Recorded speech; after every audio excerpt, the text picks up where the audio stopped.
Elena Danan was a former archaeologist in France and in Egypt and has had some amazing contact experiences with a friendly group of human-looking extraterrestrials that are part of a galactic federation of worlds. She has been appointed an emissary to the Galactic Federation and recently has reported on meetings that she attended where the Galactic Federation has been recruiting a powerful insectoid species in this galactic-wide struggle against the Draconian Empire. You're listening to Exopolitics Today with Dr. Michael Salla, your source for the uncensored truth regarding the human, extraterrestrial, global, and political agenda. Click the like button and subscribe to this channel. And now, here's Dr. Michael Salla. Welcome, Elena, to Exopolitics Today. Thank you, Michael.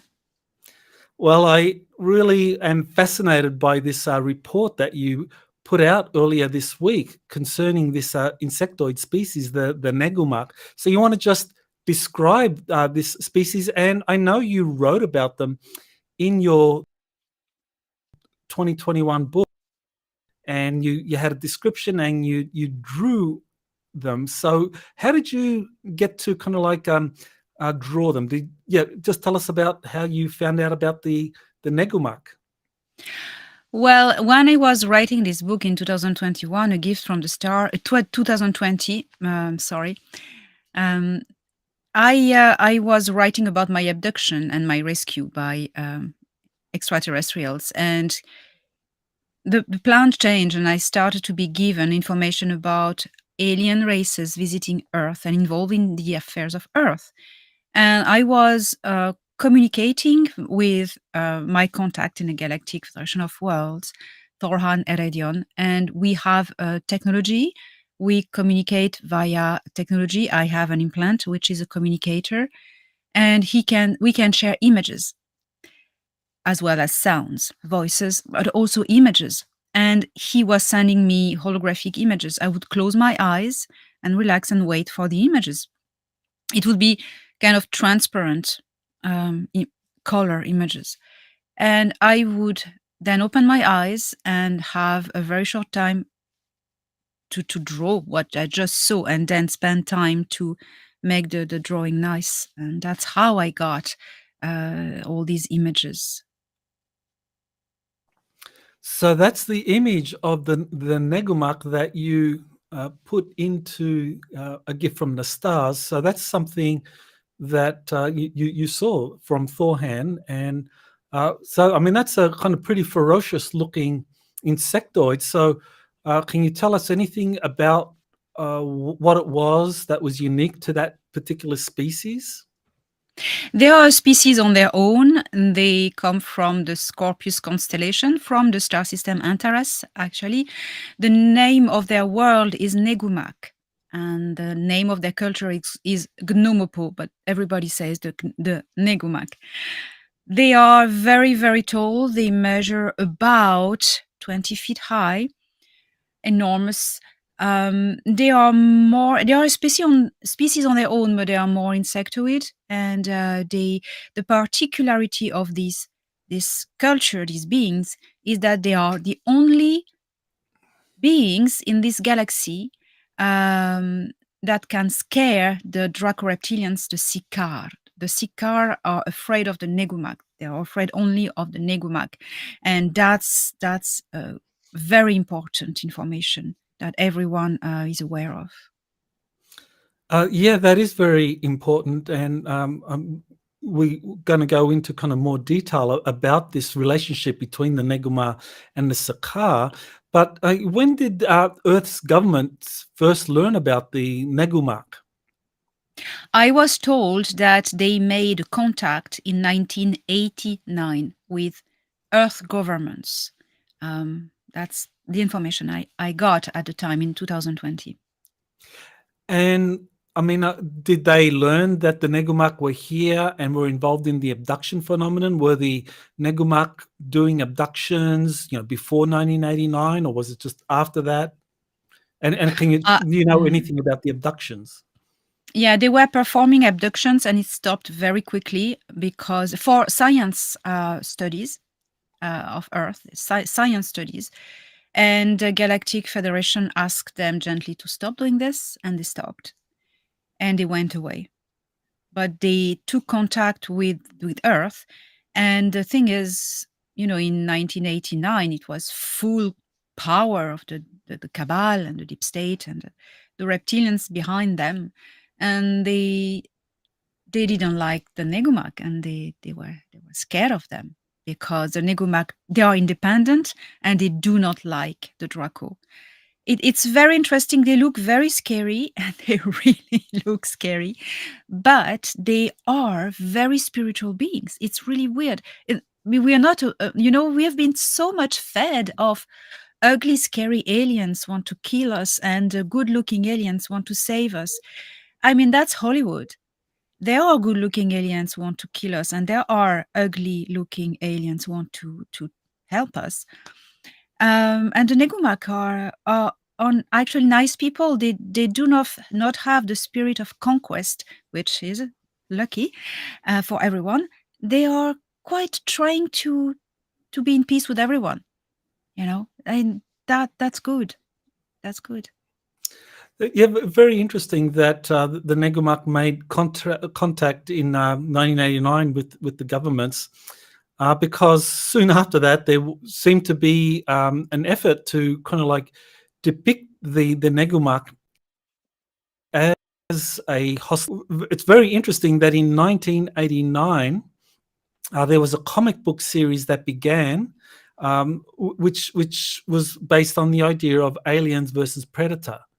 And that actually began in 1989, this comic book series. And I find it very interesting that because you mentioned Hollywood has been a tool for the deep state, working with the CIA to program people in a certain way. So if they want people to be frightened of a particular group of aliens, they can use Hollywood to do that. And I think it's very interesting that in 1989, the same year when the Negumak made contact, you have this comic book series showing a struggle between two types of alien species. One were the kind of aliens from the kind of like Alien franchise, and another were the Predators from the Predator franchise. And the Predators are like the Reptilians, and the Negumak are like the aliens in the Predator versus Alien movies. And that all goes back to 1989. I find that very curious. So again, this is an example of Hollywood kind of like shaping people's opinions.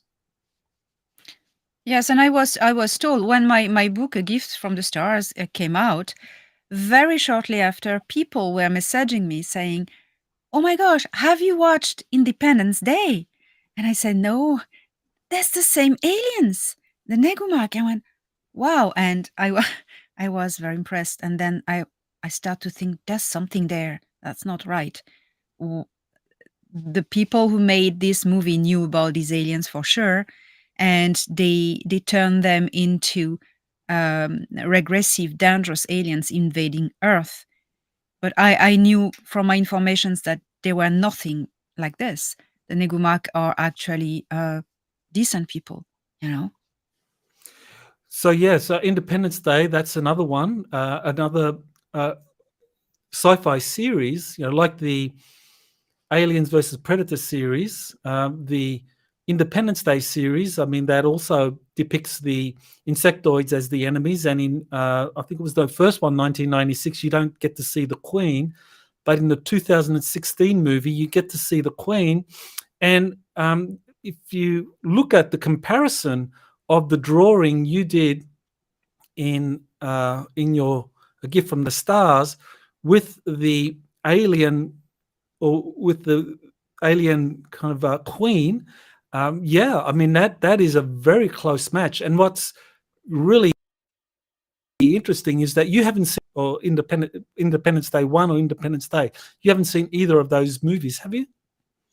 No, I actually, to be honest, I hate sci-fi movies that depict aliens as invaders and negative and all end of the world scenario.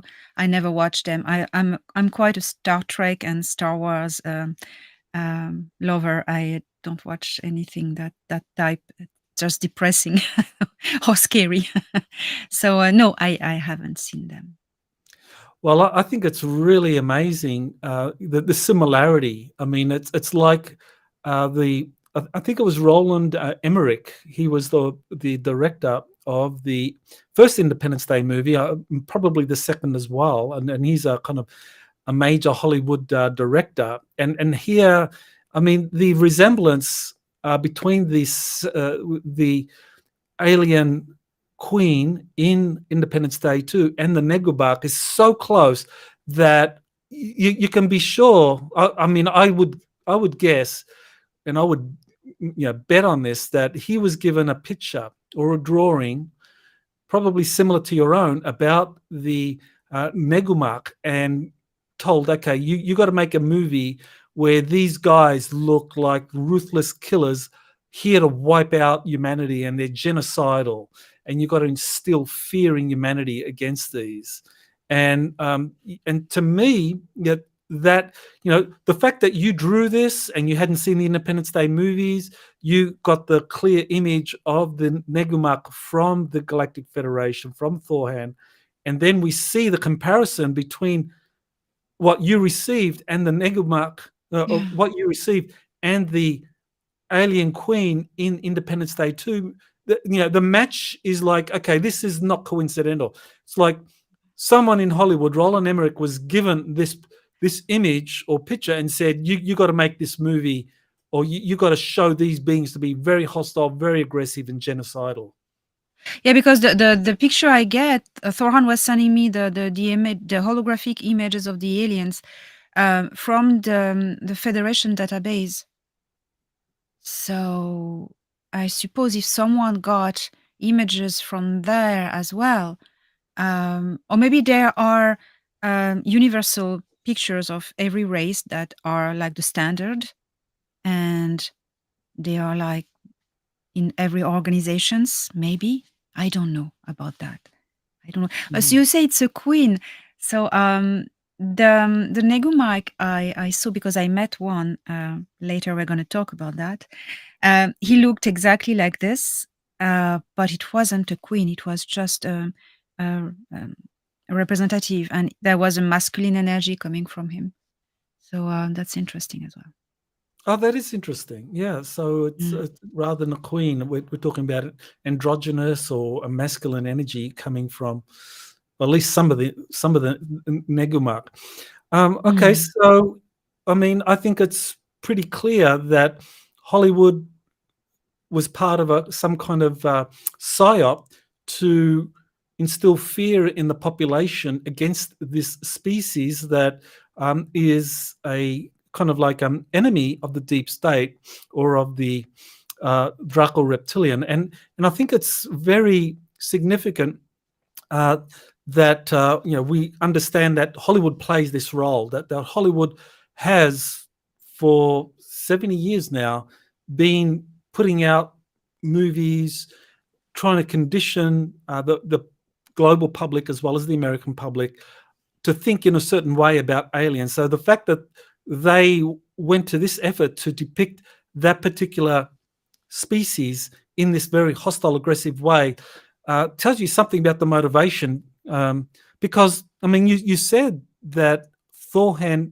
So why don't you just describe, the conditions where you first saw them, and what, why you feel that they're positive race as opposed to a negative race? You're referring to what I witnessed a few days ago. Correct. Yes. Yes. Okay. The Negumak were requested in 2021, the Galactic Federation of Worlds, in the midst of the end of the war with the deep state, not the deep state, but the Draco extraterrestrial part of the deep state, and the Greys, especially the Draco. We were expulsing the Dracos out of the star system in 2021 from Mars, from other place from Earth as well. There was a big war in the undergrounds, etc. To put all the chances, sorry, on their side, the Federation asked the Negumak if they would bother coming and just be there at the edge of the star system and scare the Dracos. And they accepted. They came, and they never had to intervene, which is very good, because they're a bit frightening. So they stayed there, and they're still there. They are still there as long as Earth is not sorted out with the deep state and the cabal, with the human cabal now. Recently, so the Sikaar, or the Draco reptilians, they've been chased out of the star system.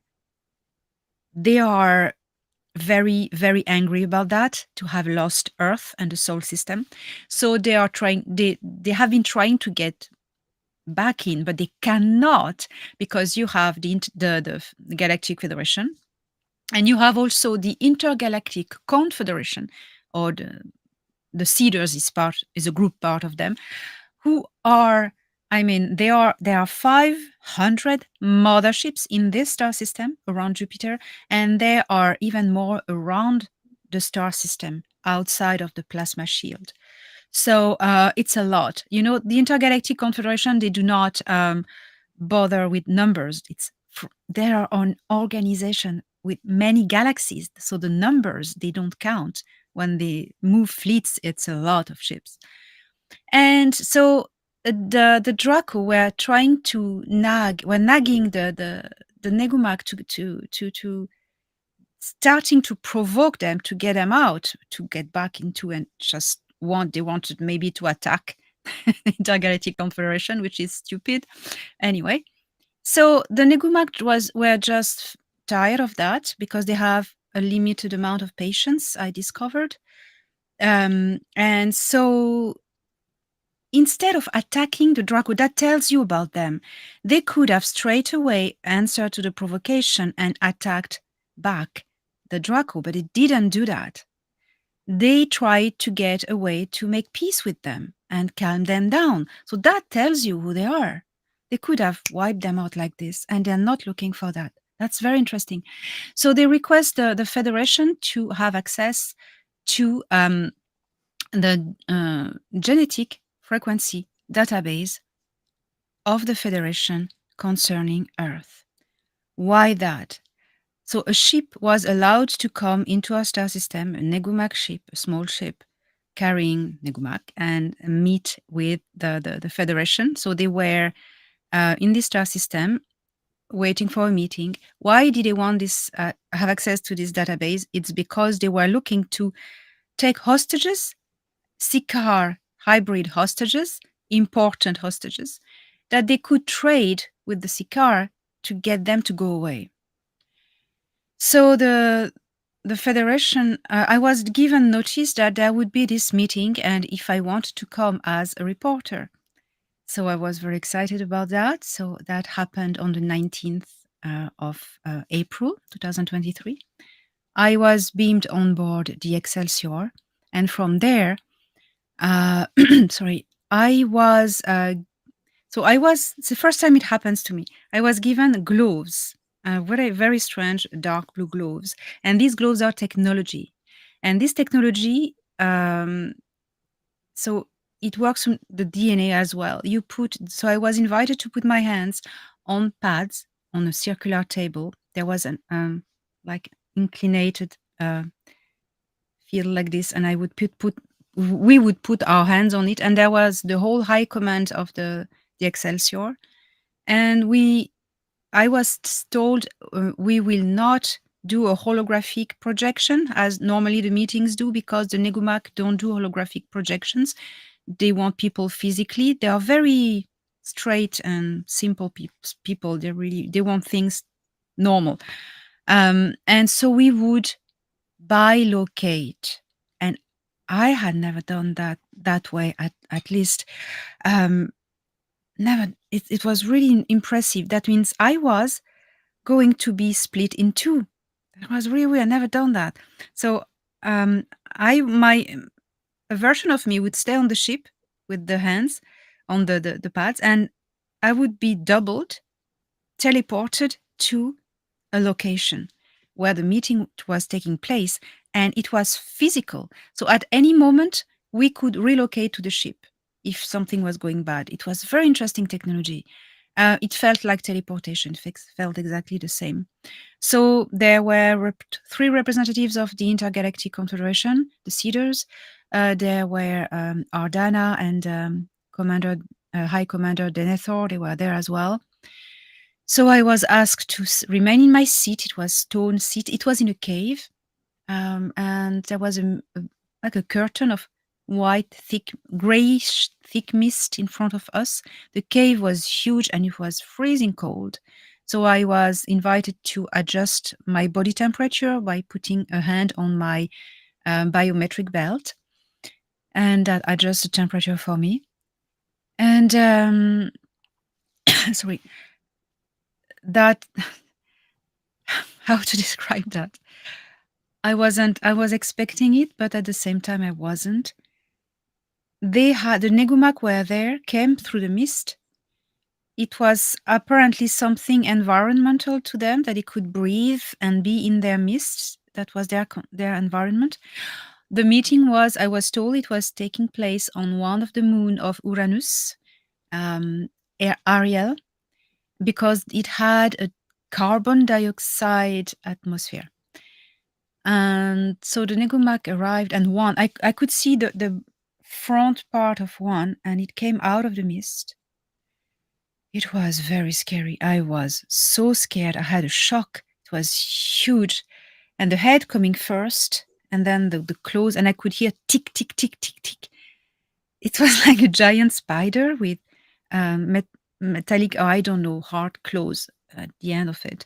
It was hitting the rock, and there were, I could see thick olive green tentacles in his back, browsing the mist, and he had a crest behind his neck, and it was like a dragon, and something I cannot describe by writing. I can just do it. The crest was moving like this. It was very scary, very scary, with that kind of sound of the kind of the leather or the skin moving. And every time he moved, that was doing that. So there telepathic communication engaged between himself and Commander Ardana, and I was really scared. I just put my knees against me, and I even had tears in my eyes because of the shock. It was super scary. But then Thorhan calmed me down. He said, "Hey, they're nice. They're impressive, but they're nice. Calm down." So the communication was translated by Thorhan to me. They told the Negumak that they cannot have access to the genetic database of the Federation because they are not members. So the Federation has been trying very hard to get the Negumak in for a long time, because once they're in, it's really good, to have them. So they hoped. There were 2 members of the High Council as well of the Federation who were there physically, and they were hoping to kind of make a bargain.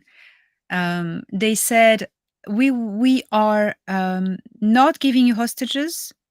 Earth, we are taking care of Earth. You have nothing to do with that. You're not a member of the Federation. But what we can do is remove 4 of these Sikaar hybrids and keep them on the Excelsior, the battleship. They don't say Excelsior, they say the battleship. And when I say Excelsior, it's the humans call this ship like this.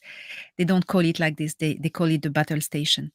Okay, so we take these humans, these 4 hybrids, as hostages in a jail on the Excelsior, on the battle station, and for you.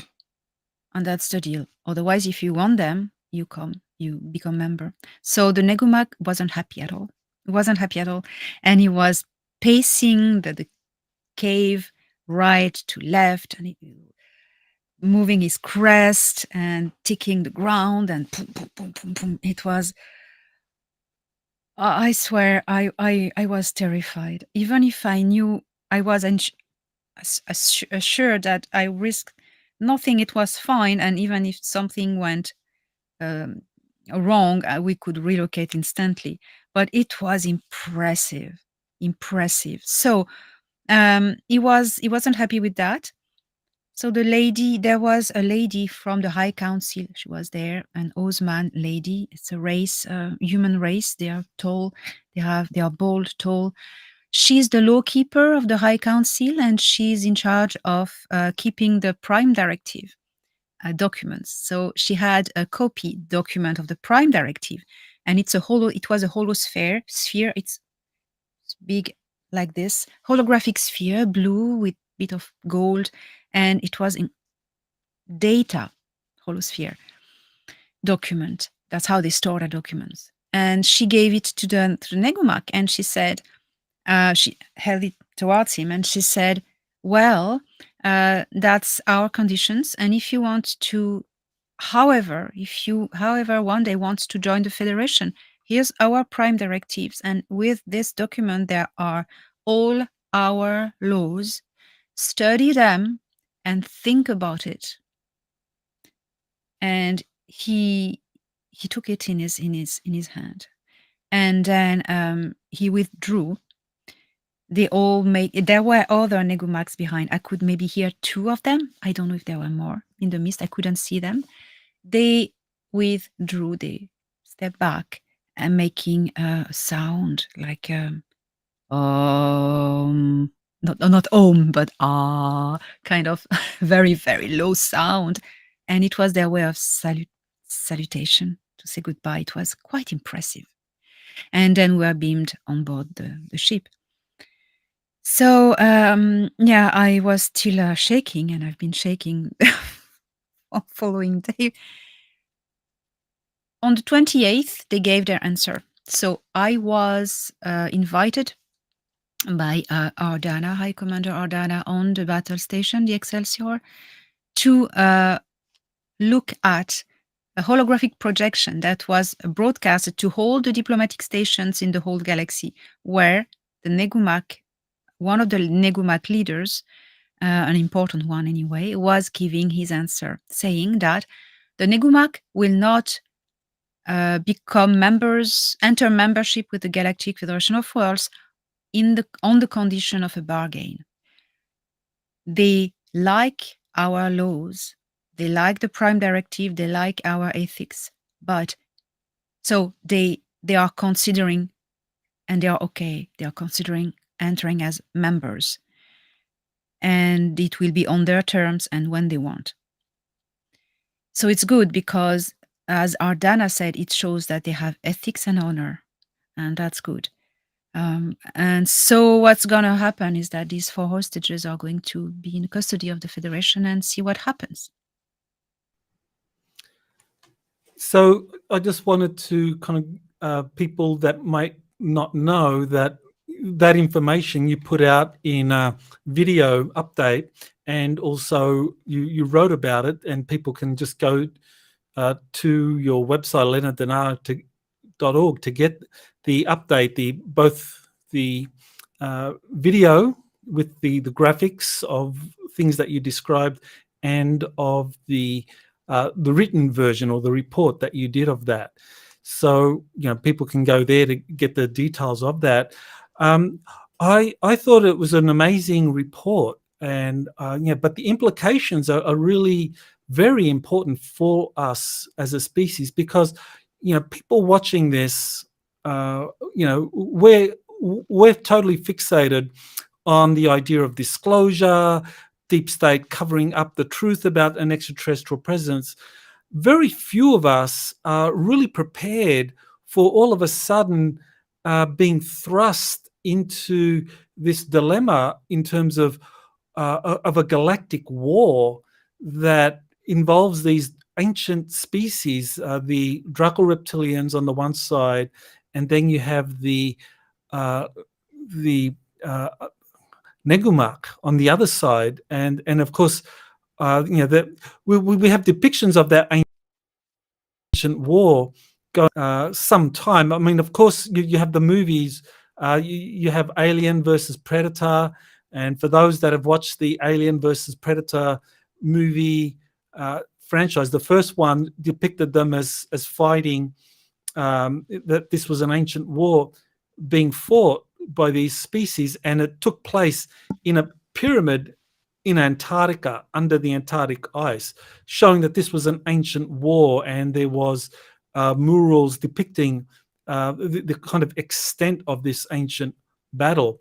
And I found it very interesting also that in the Sasquatch message to humanity, Sunbo True Brother, who I guess channeled that work or co-wrote that work with the Sasquatch, the Sasquatch described first there was an insectoid species, and that what followed them was a reptilian species, and that the insectoid and the reptilians fought against one another. There was a war between them, and this was way before the creation of humans, according to the Sasquatch message.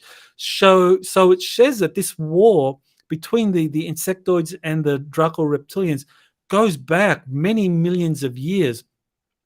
And what I found to be really interesting was that there was a lecture that Dr. Sam Osmanagic gave. I don't know if you've ever heard of him. He's the archaeologist behind the Bosnian pyramids. And he says that he found artwork in a number of pyramids that show this ancient battle between an insectoid species and a Draco reptilian species that goes back millennia. So there you have, it's not just Hollywood putting out this information about the Draco and the Negumak. You find elements of it in the Sasquatch message to humanity, but also Dr. Sam Osmanagic has found artwork in the Bosnian pyramid and other pyramids around the world that show this ancient battle between the insectoids and the predator species, or so the insectoids and the reptilians. So yeah, I just wanted to get your reaction to that. Wow. So yes, that's why the Sikara are afraid of them, because they know what the Negumaks are capable to of. I didn't know about that. that could really, really well be because the only insectoid species who could fight at least equality, the Sikar, the reptilians, would be the Negumak, because no other insectoid species is strong enough to face them. Only the Negumak, and the Negumak are stronger. Mm-hmm. I suppose they won this ancient war.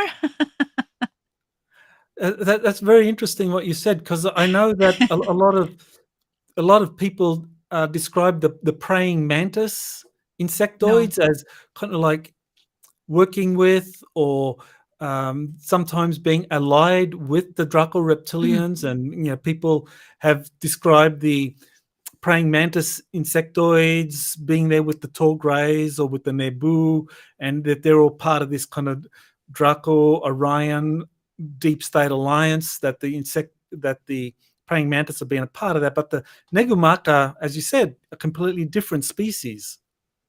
Oh yeah, that had nothing to do with the mantids. Mantids are a species that was spread in our galaxy from the Sombrero galaxy, and they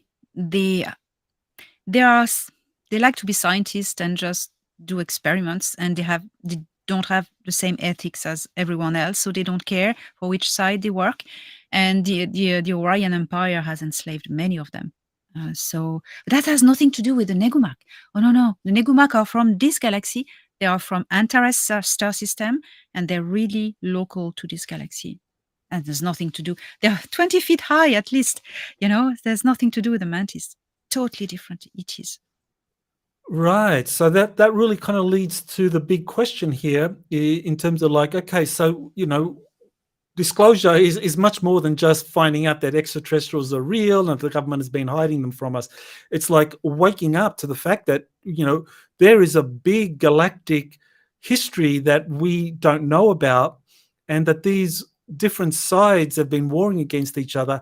And now it sounds as though, from your report, that this galactic war is going to go hot at some point, that the Galactic Federation, along with this intergalactic confederation, are trying to recruit the Negumak, because the goal is to kind of like wipe out or to reduce the Sakaar influence in our galaxy. So yeah, that's a pretty big deal.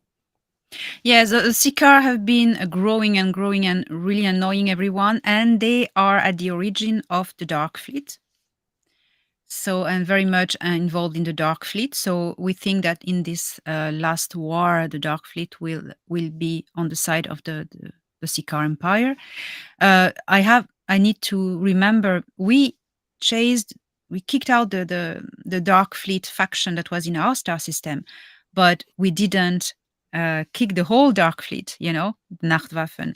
They still have their not empire, but their the strong organization, and so they will ally the Sakaar, but they may be very powerful. They are not as powerful as the Negumak, the Galactic Federation of Worlds, the Intergalactic Confederation, and there's another army who has offered to join, and the full fleet, the full armada, it's the Anach armada, the Anach forces. Who are the Anach or the Anachim? It's the Anunnaki. Ia assured when the Negumak gave, I was told this by Ardana, when the Negumak gave the answer that he will join, but when they want, Ia straight away visited the Federation. He went on the Excelsior actually, and he said that, okay, I'm giving I know where this is going. I am giving the full armada of the Anak Empire if this kicks out. So and it will. And the thing is, the Sakaar Empire has no chance. No chance. Absolutely no chance. This is too strong against them, too strong. And Ardana told me, it's going to be more of a clearing than war. It's going to be like everybody saying, now stop, that's enough. Now that they can, now that the Negumak joining, So it's inevitable, as I was said, but it's not for now. It's building up, but it's not for now. We have time. We never know when that can blow up, but it will be over very quickly. Yeah. Of course, in the meantime, humanity is going to go through this incredible awakening and disclosure where the truth is going to come out. All this hidden history will come out, and the kind of like creation of the Dark Fleet, how they worked with the deep state and with the Sakaar and did all these horrible things outside of our solar system. And they are still here. They have a presence. They have a foothold because they are humans. So they're our problem, not the Galactic Federation's problem.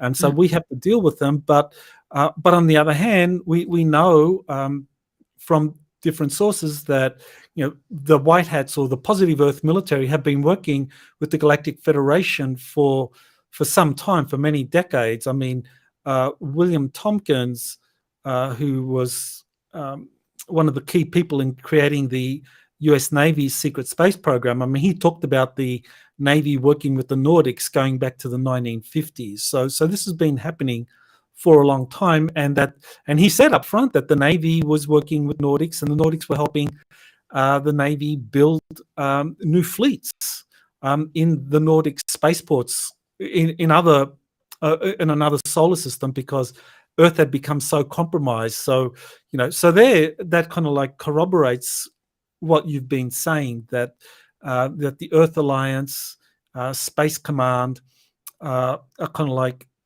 collaborating with the Galactic Federation. That is real.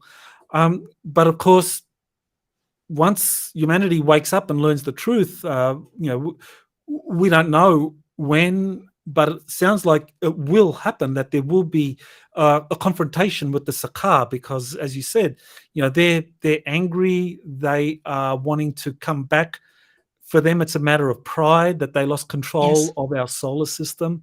And so at some point, they're going to come back, and it's better for humanity to be kind of allied or be a part of the Galactic Federation, as opposed to like just allowing the Sakaar to come back and we're on our own and we have no means of defending ourselves because we're still a fairly young species.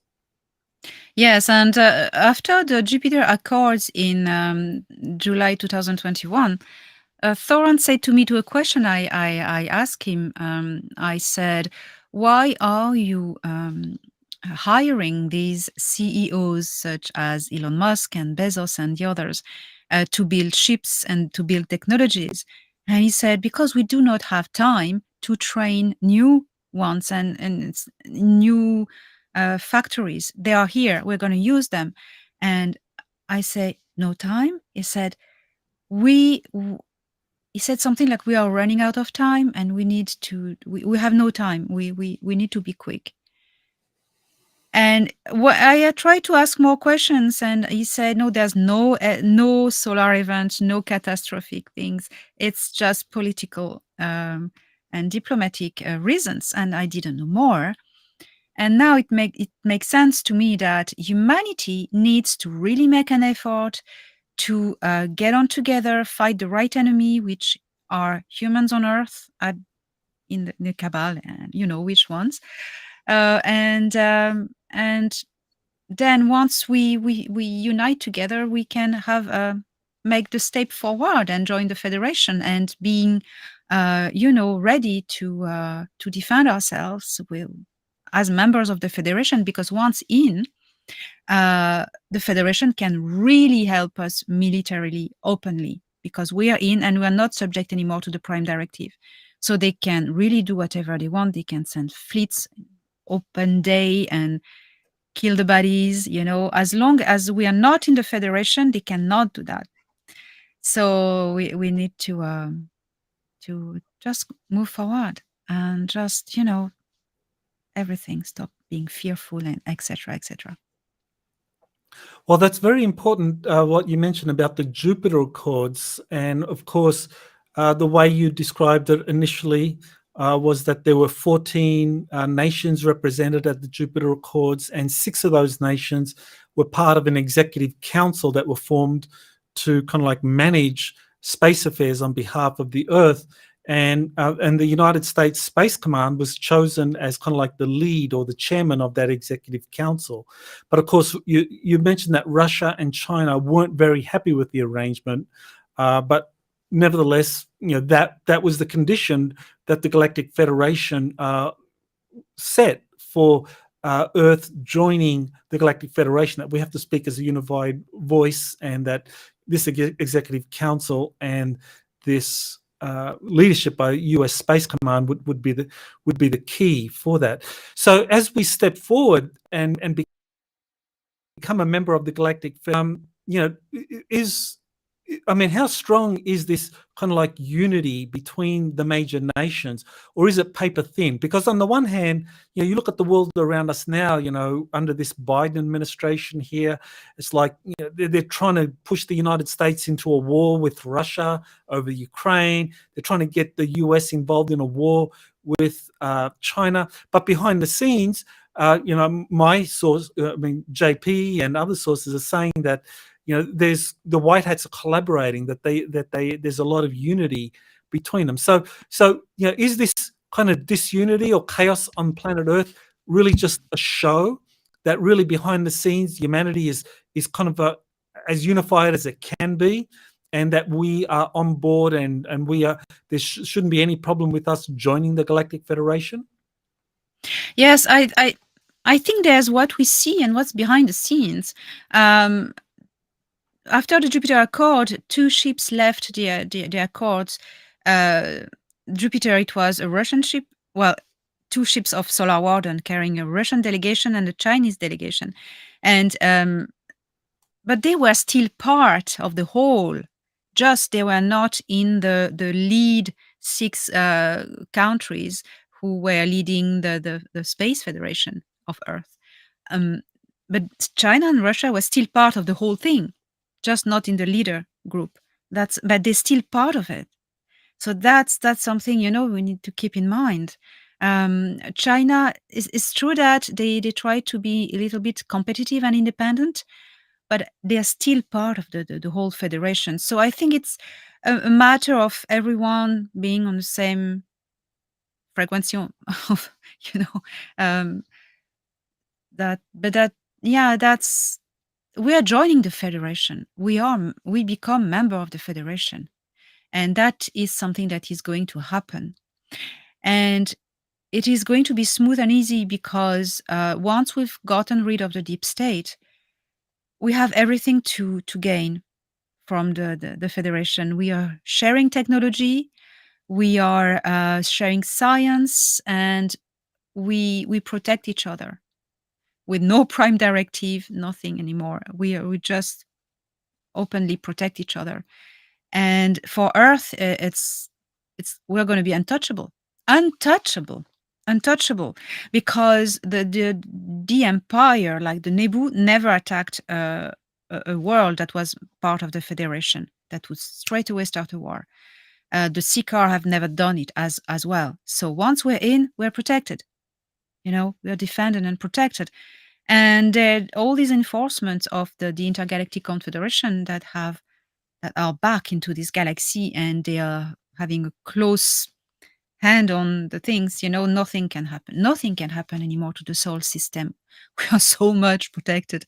And the Anunnaki Empire just joins the fun. So, I mean, wow, we're going to be fine. We're going to be fine. And while all of this happens, at the edge of the star system, the humanity of Earth is going to spread out into the star system and raise in awareness, in consciousness, in frequency, and build a beautiful new future. And those who will want to go and fight the Sikaar, well, they will be welcome, but will not be obliged.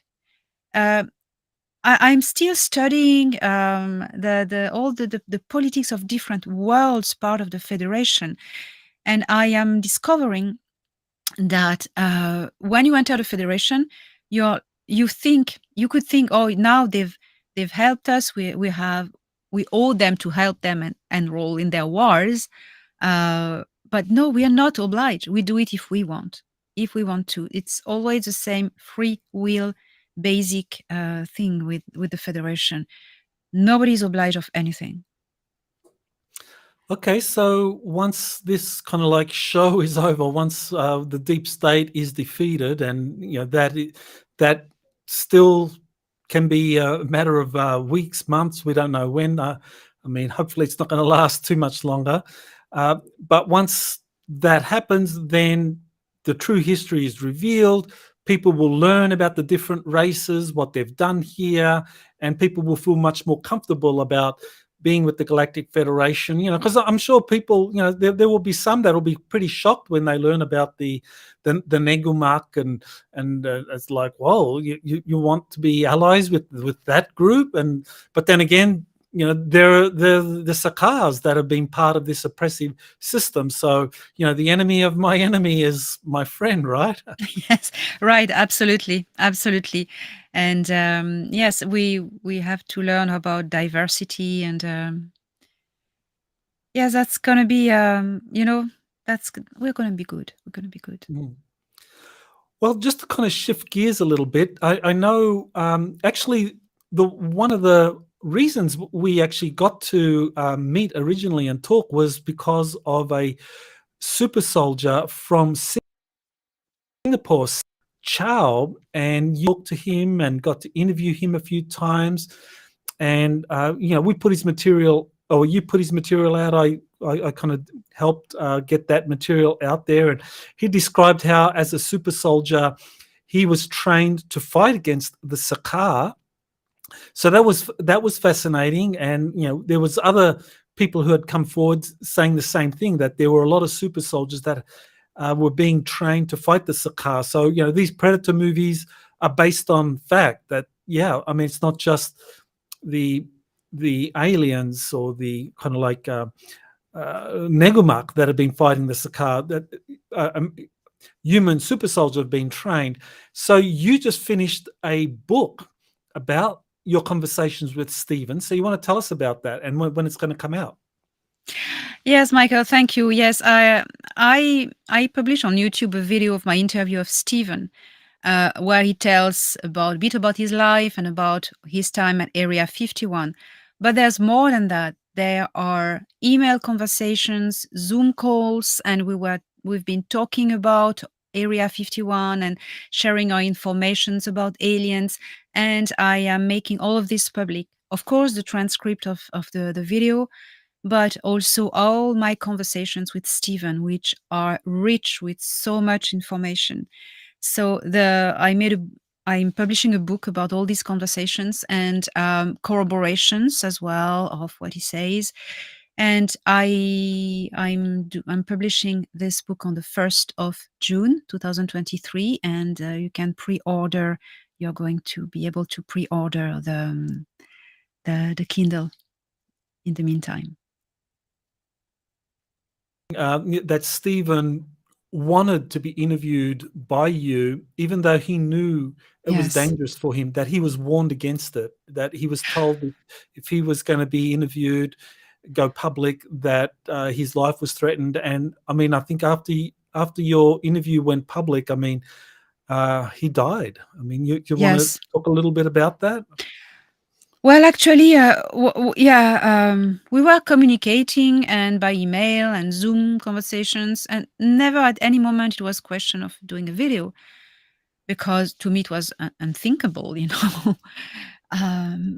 for him. And one day I stopped having news from him. I didn't hear about him for a month or two, and I started to worry. And then suddenly he wrote back to me, and the tone was very different. You'll see in my book, there's like the emails are very long. We chat a lot, but that was like 4 lines, 3 lines, and he was in a hurry. And he said, his first email back was, "You have a YouTube channel. Can we do an interview? I'm ready to speak."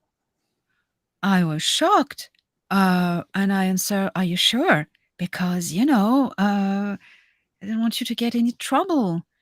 And he didn't reply. He said, "Yes, schedule me an appointment." And I said, "Are you sure?" And he wasn't replying. And so he insisted and said, "Okay, let's do it. But in the moment I can take it down or change your mind." "Oh, it's fine." So I edited the video, but I was feeling a bit embarrassed, because he's risking a lot with that.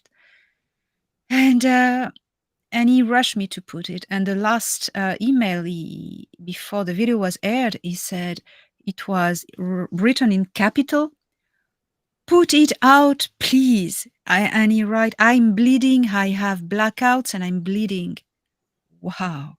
So I put it out and telling him, "Okay, you tell, I take it down whenever you want." And he died 4 days later. So it sounds as though he was under attack, that he was talking to you, giving you information, telling you about the super soldier program, the involvement of high-level officials in Singapore. He was taken to Area 51. He was observing how things were conducted there, and he talked about some of the craft and the scientists involved there. And so he knew that his time was short because he was talking to you. And it sounds like what you were able to record of your conversations and the emails and the final interview really was his final will and testament to humanity. Like, he's a hero to humanity for wanting this to go out, and he felt compelled to do it. Yes, and I felt guilty for a while until I was told that no, he wanted, it's a gift. He knew you were protected, and you helped him giving his testament, his legacy to humanity, and it's an honor. It shows you. I went, wow, yeah. So he was interacting with me because I knew stuff about aliens, and he said that it was corroborating his experience. So he just wanted to share, and I was so happy to share with him. But then, yeah, he died. He was under attack. So he said that before in the moment, yes, I knew that after when I didn't have news from him, that these 2 months, apparently he received threats from an organization, and he wasn't the only one. Other employees of Area 51 had received harsh, severe threats not to come forward and not to talk.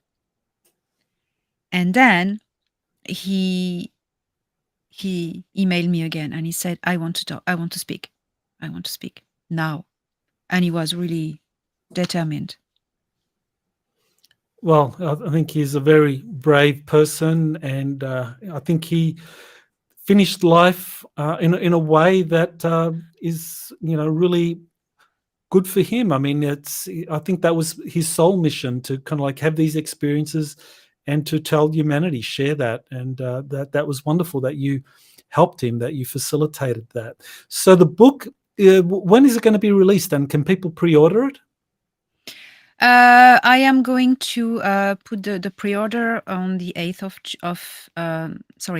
of May, and it will be, they can start to pre-order, and then on the 1st of June, the paperback will come. Wonderful. Okay, well, we'll have links for people that want to order that book, but June 1st, it'll be released.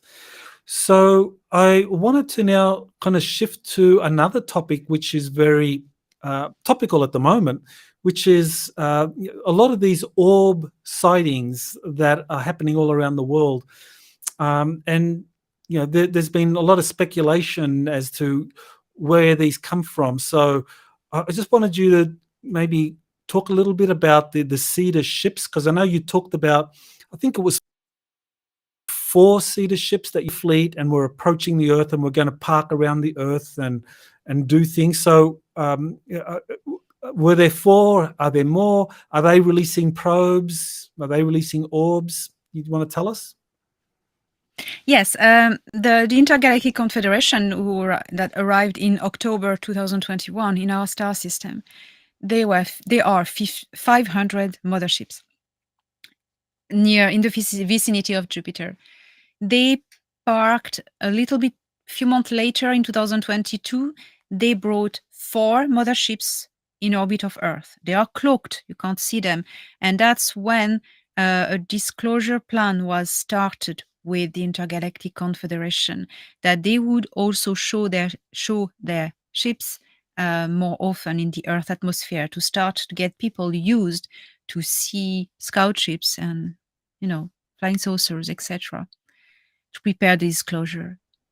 Recently, a few months ago, not very far from now, 2 more ships of the Federation, of the Intergalactic Confederation, arrived in the orbit of Earth. 2 more motherships. So now there are 6 Intergalactic Confederation motherships in the orbit of Earth, cloaked, because the disclosure plan moved forward, start of 2023. It's very recent, probably in March. I think they arrived.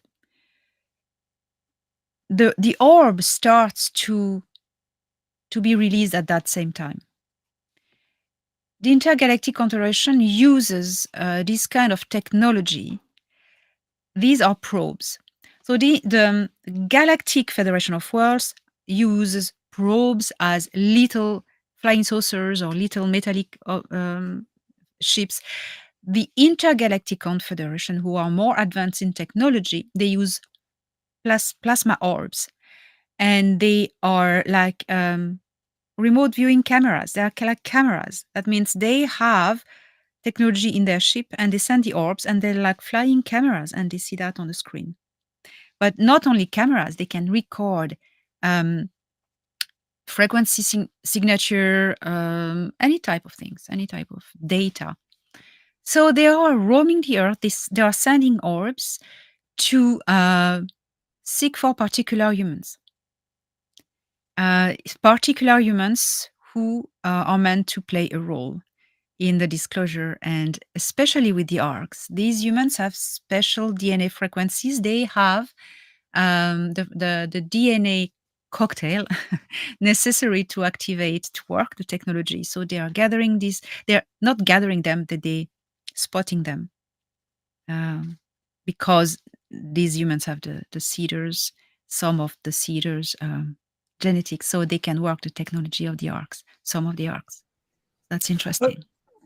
Yeah, I remember the interview. We have both interviewed this French contactee, Robert L., and he Yes. talked about the orbs that, Yes. that he had an experience of sighting, and that they had this function. And when he was at the base in the Himalayas, that he was able to see how they operated. So do you remember that incident? Maybe you want to describe it?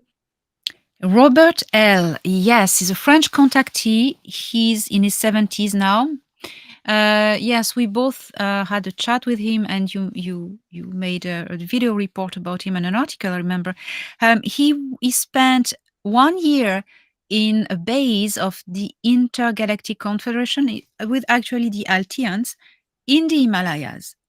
And they had these orb technologies. Yes, before we know now, we had conversation with Robert. We know it's the Altians. Before they contacted him in his farm in a remote, rural French southwest, they were sending these orbs around the farm, on the roads to study. They were picking the right DNA. And that's exactly what they're doing now, Michael. It's right. They were roaming for, browsing and scanning for the right DNA. That's how they picked Robert. That's it. That's the same thing. So they picked him to, they offered him to come for a year in this base in the Himalayas to give his semen for helping populate other worlds. And that's exactly what the sealers do. And he had quite an interesting time there. And there was these orbs. And at one moment in the base, on the table, there's this monitor, and he sees his house. And they tell him that there's an orb there that transmits the image, the pictures from France. Yeah, well done. Yes. Yes, very interesting. JP also said that that the arcs are releasing orbs to kind of like gauge or measure our planet's population. So, what do you think is happening with the orbs that are being released by the arcs, or do you know anything about that? I think the arcs. I was told about this frequency genetic scanning. I think the arcs are about to be revealed. They plan to show them, start to get them fly, but the deep state is just fighting teeth and nail to just, they won't let it go. So it's taking time, postponing things, but eventually the arcs will show themselves. And there will be humans able to use this technology. And there are apparently a lot of humans. So, that's the only thing I know for the moment. Mm-hmm. Yeah, I remember I asked Alex Collier about the orbs being released by the arcs, because JP said that the arcs are releasing these orbs and they're going around, and there's just an increase in them, and that the military is concerned about that or is aware of that. And so Alex thought that the orbs were looking for the crew of the arcs. What do you think of that? Yeah, that totally goes into the same idea of looking for the people who are able to work this technology. Of course, yes. Oh, Yeah. Okay. Well, that takes me to this kind of development that you actually have the new head of the All Domain Anomaly Resolution Office, which was created last year to monitor UFO reports and to give uh, regular reports or annual reports to Congress, to the US Congress, about UFO sightings in the US. And now, in their most recent report, they describe, well, now they're monitoring 650 UFO cases, and while they can explain some, many they can't explain, and so they're saying these are real UFOs, but they're saying that they don't know what they are. The head of that office, Dr. Sean Kirkpatrick, he co-wrote a paper with this professor from Harvard University, Avi Loeb, mm. who's the head of the Galileo project, searching for technosignatures, um, somewhere in our galaxy. That they wrote a paper saying that a mothership may be behind the UFO phenomena. That a mothership is releasing these probes. So, what do you think of that? Do you think this is an example of the deep state trying to get ahead of the story, or is it preparing us for what's to come down? So there you have the story in Politico. Well, there are two things. There are really two motherships of the Intergalactic Confederation who came in the orbit of Earth to perform this task of releasing orbs. That's a fact. But the deep state could as well, they do that very well, take advantage of a situation and turn them at their advantage by saying, oh, there's all these orbs around, and let us bring our own narrative first to say something, to explain it at our advantage, and then use it to, why not the alien invasion scenario? We never know what they have in store. Right. It does seem that it's more than coincidental that they come up with this mothership releasing probes or orbs explanation at the same time as you said that you have like now 6 motherships from the Intergalactic Confederation around the Earth releasing probes. It's like they're getting the public ready for this, and I guess the question is this a deep state operation or is this a white hat operation?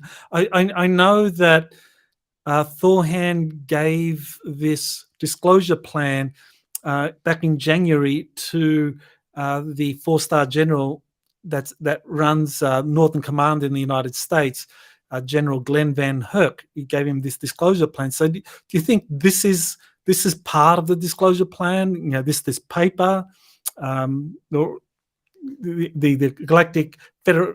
Intergalactic Confederation motherships coming here and releasing orbs, is that part of the plan? It can very well be part of the plan. I don't have the information, but knowing them, we are dealing with highly intelligent organizations, and they each part is trying to play the other using martial arts techniques. So it's very intricate. You never know who does what, but at the end of the day, there's a disclosure plan, and this disclosure plan is very well done, and it will surprise the deep state at the last moment. And so it's very, very secret. That's why it was given hand in hand.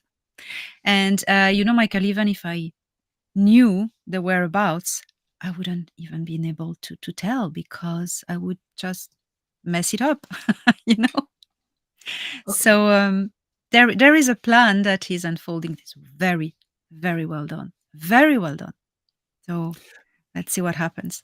Yes, yes. Well, I know there's a lot of things going on now. There's a few people that are putting out different scenarios about what's going to happen, and I think this is all predicated on what we've been Yeah. discussing. That the motherships are here, they're orbiting the Earth, they're releasing probes. You've got the space arcs that are buried that are starting to release probes, and they're starting to kind of like activate, and they're going to be floating soon. So, so that leads to how is the deep state going to react? Because even though this is again something we need to emphasize, that even though the negative extraterrestrials, the Sakar, the Draco, the Nebu, have had to leave our solar system, the deep state still has a lot of assets, a lot of power. So how are they going to spin all of this? And so that leads to, is there going to be a fake alien invasion? There are some people that say there's going to be a real alien invasion. And one of my former associates, Randy Kramer, is putting out information that there's going to be a real alien invasion, and I don't agree with him, but he's putting that out. But another associate, another person that I just recently interviewed, is John D'Souza, former FBI agent, and he says that he comes up with a different kind of scenario, which is one that, no, it's not going to be a real alien invasion at all. There's not going to be aliens involved at all, but it's going to be the deep state using holographic technologies and some of its hardware to simulate an invasion, an alien invasion. So what do you, where do you stand on all of that? Where I stand is that no one can come through to the star system unauthorized. So real alien invasion, it's no. This scenario of real alien invasion just came back to the scene just when, it's funny, when the Negumak were starting to think about making alliance with the Federation and a ship coming into the star system. So that was funny. That scared if the deep state knew about this, it would scare them so much, and they would try to really demonize the Negumak, like, oh, ugly, harmful aliens are coming. That's this. So but so as I said, no one can come through. It's impossible. Then I think John D'Souza has the right information. He has the data he gives is something that the deep state has planned since a long time. But then I have also information that the Federation will not let this happen, because this will be against the whole disclosure plan that they have been preparing, the Federation. And the Solar Warden, the US Navy, the positive space programs, the Earth Alliance, they are working on a soft disclosure, progressive disclosure. So a fake alien invasion in that would be stopped. I was told that we will not let this happen. But so that's information I have beside what John brings. Okay, very interesting. So the whole Project Bluebeam that's been around since the mid or early 1990s, that the deep state prepared for all of that, even though they still have some technologies and assets and holographic means that they're not going to be allowed to, that the Earth Alliance, the military white hats are working with the Galactic Federation to prevent that from happening, because as you say, Yes.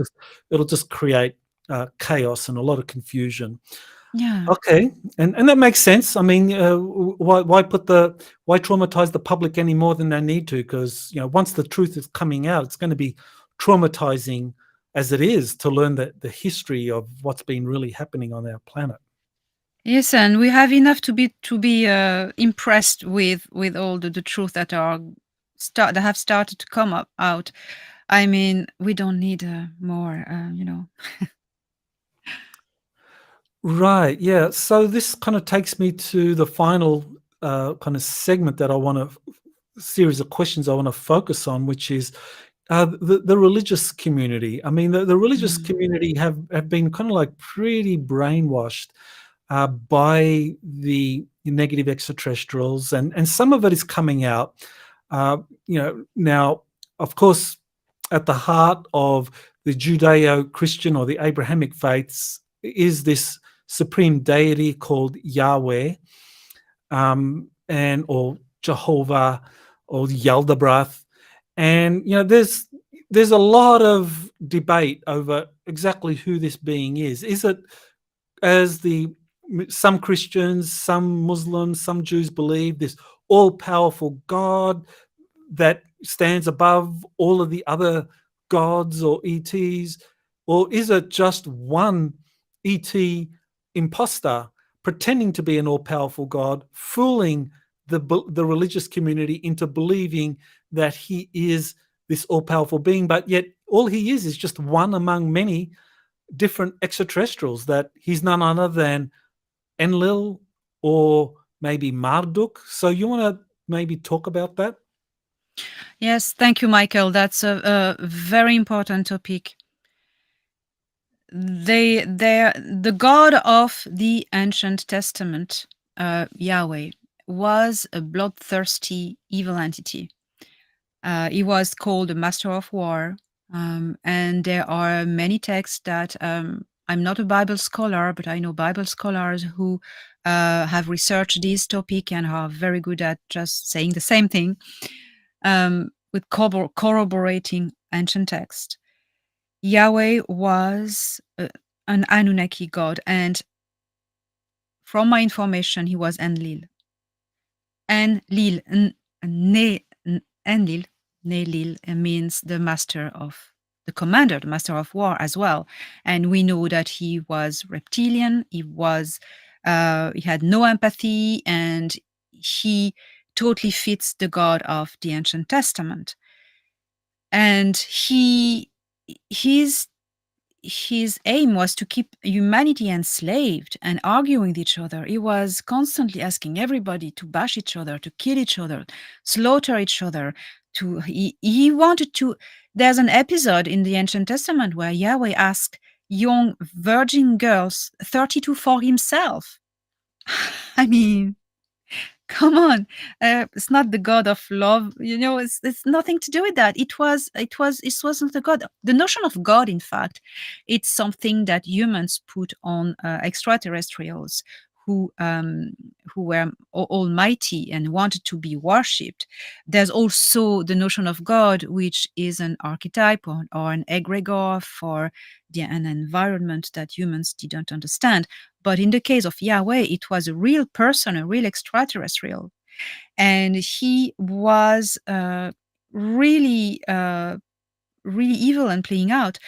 And his opponent, who was Enki, tried to help humanity, tried to save the damages. And Yeshua was an envoy from Enki. Enki had engineered with his scientist this activated bloodline with Adam or Adapa, and this royal, in a way, bloodline of activated humans. That means we have all in ourselves these abilities. Yeshua was saying, everything I can do, you can do too. Yeshua was sent at a moment where the Roman Empire was taking so much power and everything was really going really bad, and Yahweh was really taking power, or Enlil. So Yeshua was sent to turn the population against Yahweh and tell them, he's not a real God. You have the kingdom of God within yourself, and we're teaching them love and compassion, and it ended bad for him. But so yeah, Yahweh was an evil entity. So the Christians maybe these truths are coming out, and I'm not the only one to say this. There are people who study really the text and really can prove it with the text. The Christians may be a bit lost learning about that, but it's because when they learn that the Roman Empire has just shifted into the Holy Roman Empire, it's still the same people. Okay? There was this religion growing, so they assimilated it and took it as a tool of power. The institution is evil. The institution of the Vatican is evil, based on evil entities, evil reptilian entities, Sikaar and reptilian Anunnaki, which are gone now, but the institution is crumbling down, but still has some power. And the Christians are going to be faced with this, are starting to be faced with this truth, are coming out, but it's very, there's a solution, there's a way. The Christians, what do they want? They want to honor an entity of love and fraternity and etc. Well, that's the creator source. That's the source of creation. That's not a god. It's a source of consciousness, of energy. And Yeshua or Jesus was coming to send to say that. So if people just stay Christians, but just stick to what Yeshua was teaching people and Yeshua's teachings, it's still Christianity, and it's the real Christianity. It's all about love, helping each other, and etc., etc., and having direct connection with Creator Source. Jesus never spoke about churches or priests. No, he fought the priest. He fought the priest. He fought them. When he was judged, Ponce Pilate, he said he didn't want to crucify Yeshua, but it's the priest, the priest of Yahweh. They said, you need to crucify this man because he's saying bullshit. And the real power, God, it's Yahweh, and it's the Roman Empire, it's the Roman Emperor. So you need to get rid of this guy who's just annoying everyone. That's what happened. When people realize this truth, wow, that's a big change.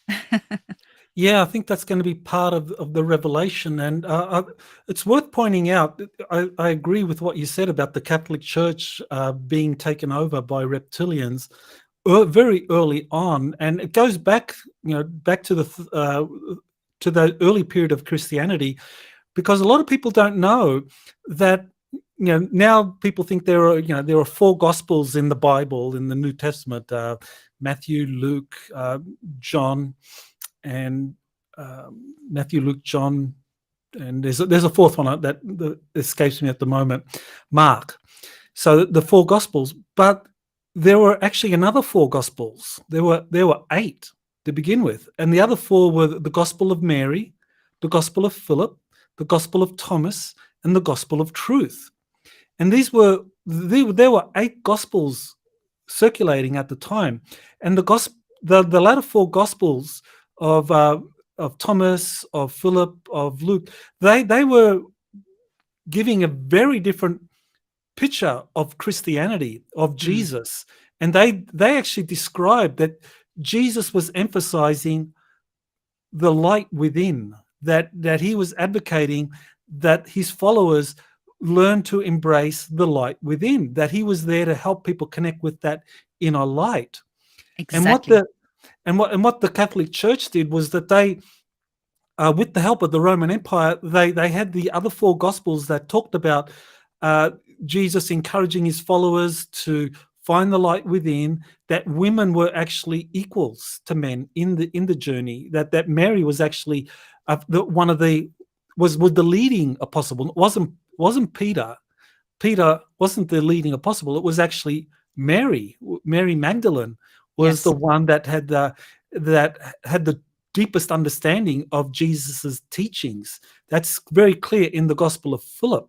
But that was all suppressed because when the Roman Empire decided to convert to Christianity, they were interested in power and hierarchy. And they said, well, how do we do this? So they talked to the leading Christian bishops, and they came up with this scheme and said, okay, we want you to create a hierarchy where you have at the top a pope, bishops, priests, and then the people.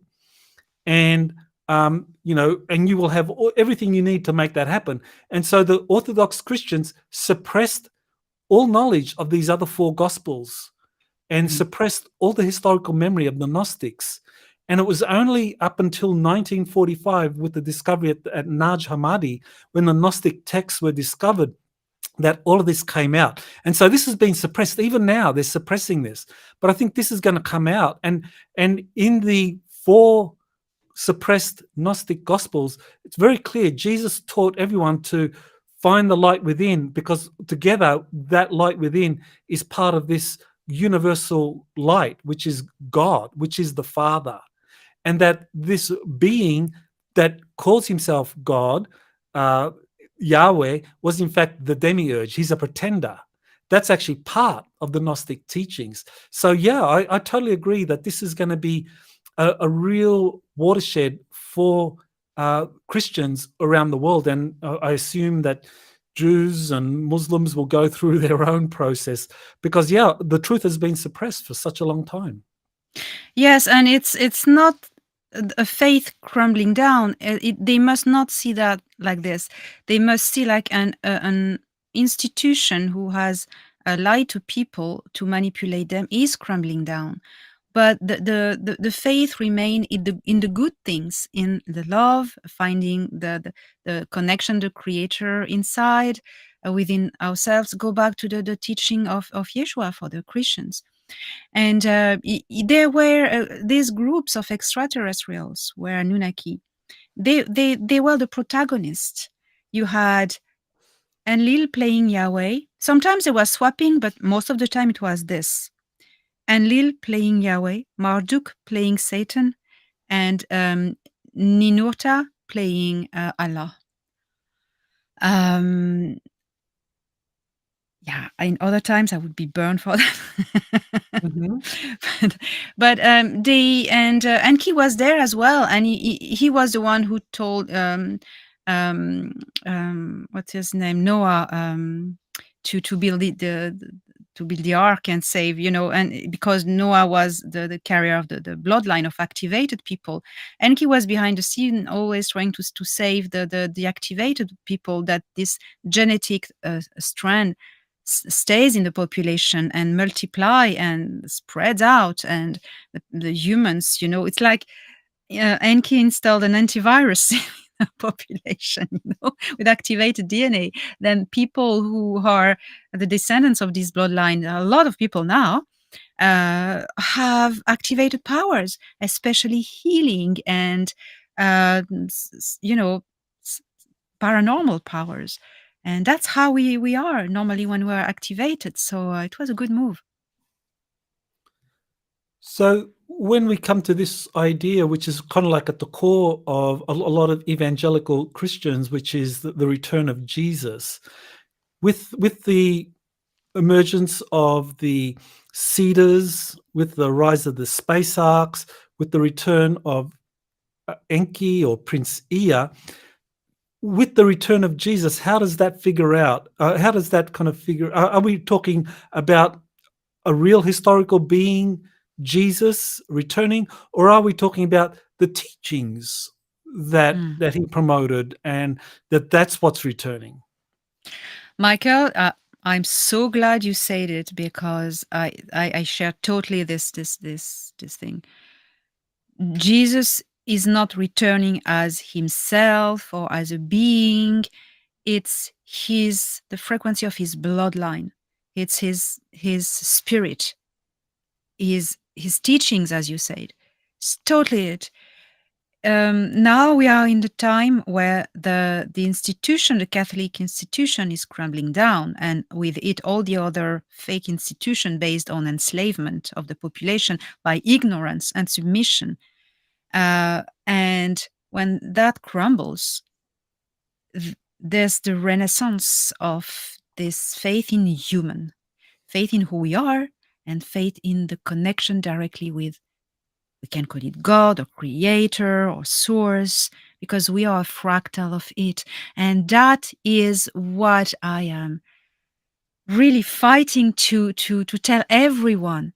Yes, we are made at the image of the creator, not the bodies, people, the soul.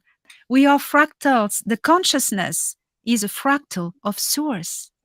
And we are, as a fractal of source, we have the quantum entanglement to create a source. And just by meditation and just centering our thoughts into who we are and our own frequency, we have direct line with God. We don't need churches, institution. What is it? It's power control, fear, pressure. I mean, to tell a baby, or that the baby is born with sin, what's wrong with you people? That's not right.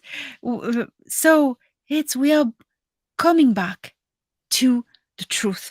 And the saying, truth shall set you free, but first it needs to shatter your illusions. that's not enjoyable, but it needs to happen.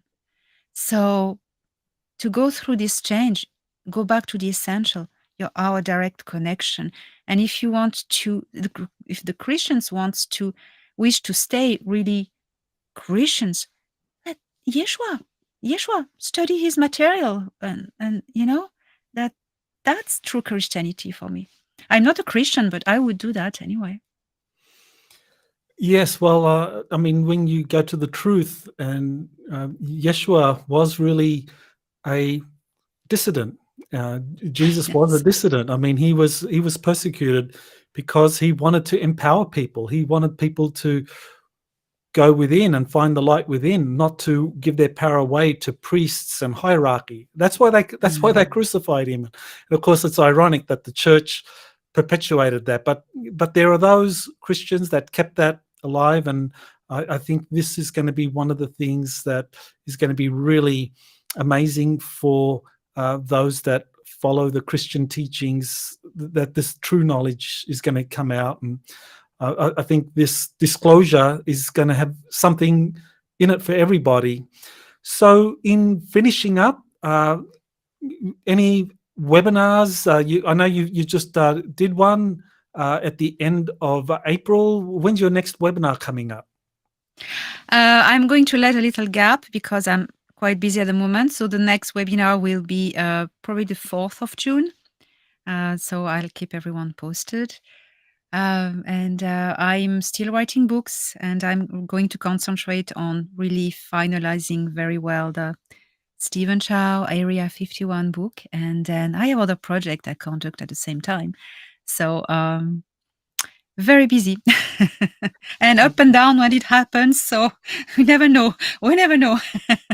Very much appreciate the updates that you give us for your trips upstairs.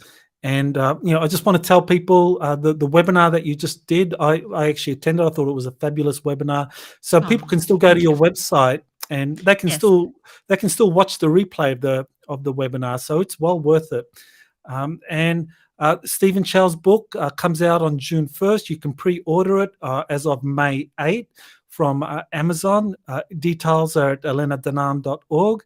So, Elena, I want to thank you again for all the work you do. I know you kind of like, in a way, you're a target for many deep state assets that don't want this information to come out. So I just want to acknowledge that, people love what you're doing. They love you, and we wish you the very best in fulfilling your role. You're doing a tremendous mission for our planet, and we hold you in our hearts. So you definitely are on the right track. Thank you. You have been listening to Exopolitics Today with Dr. Michael Salla. Please remember to like, share, and subscribe to this channel. Join or start a conversation in the comments. Take the time to explore the vast library of best-selling books, webinars, and podcasts by Dr. Salla. Visit exopoliticstoday.com.